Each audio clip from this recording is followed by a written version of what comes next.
What do I remember? Using a condom every time?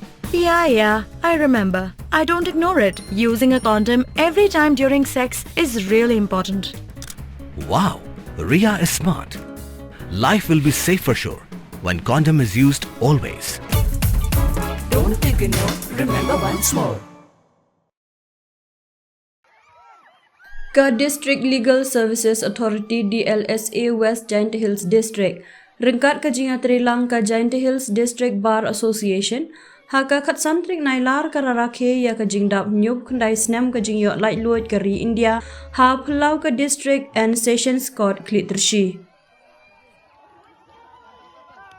ka jing Rakhe ya ka nikasngi kala sedang da ka jing penher ya ka lama lairong jongkari da UNA Khan District and Sessions Judge kam Chairman ka DLSA ha ka jing don lang ki Judicial Officer ki dekhot ka Giant Hills District Bar Association ki nong side an ki nong trei jong ka DLSA ki nong trei ka District Bar Sessions Court Bar Office u Prosecuting Inspector UNA Khan haba ajing kren ula pensya ya ka jing koridor jong ka sengi light luit ban burom ya ka ajing IT jong ki nong ya le light luit ula kenturu ya baro ban yai bat ya ki nong rim jong kariti sensyar kari ka hok bat ka jing ya teli kum shibenta jong kani ka jing Rakhe la penlong ru ka jing mare marathon ka basau kilometer ha ka por step ka balai shimbenta da ki pai ba ha kirta bo per la penlong ru ka jing ya kop ya tan telai tok of war ka jing shat rengkat kiriam tenrai jong kathan ka jing ruai da ka kunhun ruai na jawai ka small town roots revival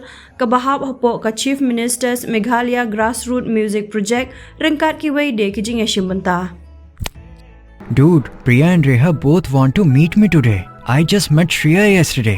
What should I do? First, go and get yourself tested for HIV. HIV test? You have multiple casual relationships and unsafe sexual practices. So it is important to get tested for HIV. You are scaring me, bro. I'm not trying to scare you. I'm trying to make you aware. Having sex with someone without a condom carries the risk of HIV. Why are you always ignoring this? Do I have to remind you every single time? And yes, you seriously need to change your behavior. Okay, fine. I'm not ignoring it.